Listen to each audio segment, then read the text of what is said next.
Class 9, let's continue our chapter number 2 of Civics, Fundamental Rights, Duties and Directive Principles of State Policy. Turn page number A17.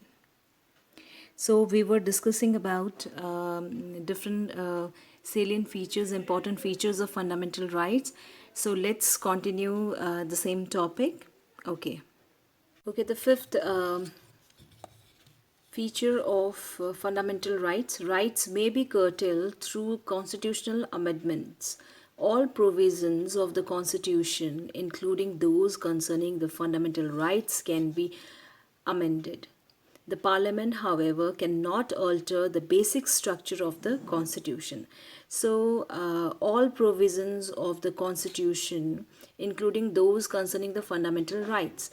So, fundamental rights also can be altered. Altered means changed, right?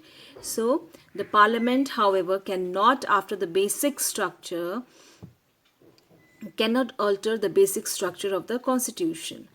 It is clearly written that the provisions of fundamental rights can also be altered, can also be amended, but the basic structure could not be changed, right? Most judges believe that features such as secularism and democratic government definitely fell in that category. So secularism and democratic government are those basic structures which cannot be changed. Okay, the sixth one is during the proclamation of emergency, many rights remain suspended. Okay, the sixth point is during the proclamation of emergency, many rights remain suspended.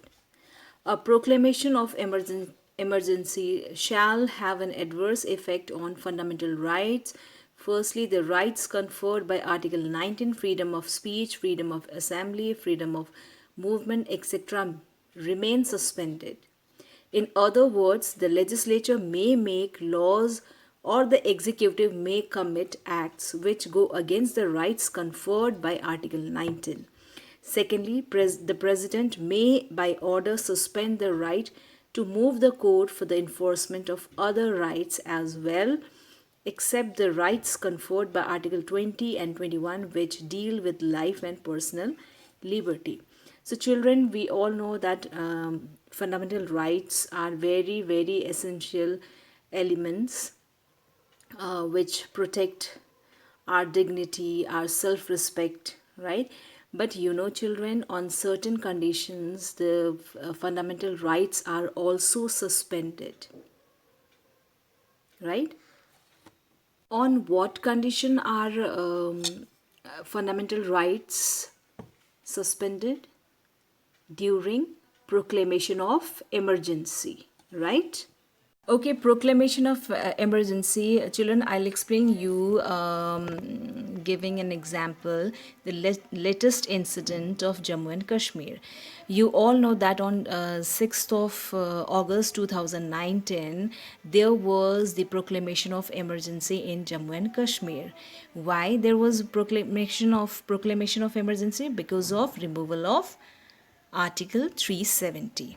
I think you all are aware of that news, latest incident, right? So what happened in that proclamation of emergency in that area? So there was no internet connection, right? And people could not form association, and not more than two persons could get together, right? So that was what many rights remain suspended that time, right? So this is the best example, and you all must aware of that incident also, right?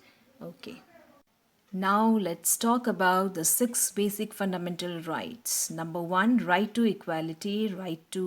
Number 2, right to freedom. Number 3, right against exploitation. Number 4, right to freedom of religion. Number 5, cultural and educational right. And last is right to constitutional remedies. Now come to the first one, right to equality.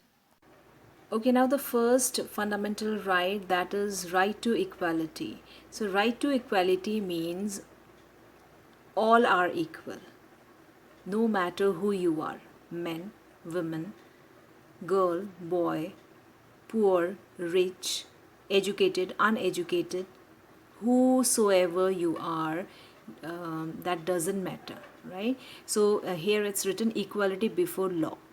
Article 14 guarantees to every person equality before the law or the equal protection of laws within the territory of India. The Constitution forbids discrimination between persons placed in similar circumstances or conditions, right? So we all are equal before law. We all are equal. Second, prohibition of discrimination. So, Constitution prohibits the state to discriminate against any citizen on the grounds of religion, race, caste, sex, place of birth, or any of them. No citizen shall be denied access to shops. Means if you are poor, I'm giving you example. If you are poor, you should not, you shall not be denied access to that shop or any hotels or any places, public entertainment places, right? Neither shall anyone be denied the use of wells, tanks, bathing ghats, roads, etc. Right? Because all are equal. We all are equal, right? So there are, however, two prominent exceptions to the right. First, the state may be make any special provision for women and children. Secondly, special provision may be made for the advancement of any socially and educationally backward class of citizens or for the scheduled caste and the scheduled tribes. So we all are equal, that we come to know, but there may be some provisions that for women and children, right? Or secondly, a special provision may be made for advancement of any socially backward and educationally backward classes like scheduled caste, scheduled tribe, etc. Right? Number 3, equality of opportunity in matters of public employment. If you are skillful, if you are educated, then the Constitution lays down that there shall be equal opportunity for all citizens in matters relating to employment, job, or appointment to any office under the state. But there are few exceptions. The state shall reserve a few posts for the members of any backward classes which is not adequately represented in the state services. The purpose behind that reservation of seat is is to bring the weaker sections, poor sections, or backward sections to the level of the advanced section of our society. Right, children? So equality of opportunity in matters of public employment means bringing all the sections of the society to one level, same level, right? Okay, now next is abolition of untouchability. That's much for today, children. We'll continue with the new topics in the next video. Till then, bye bye.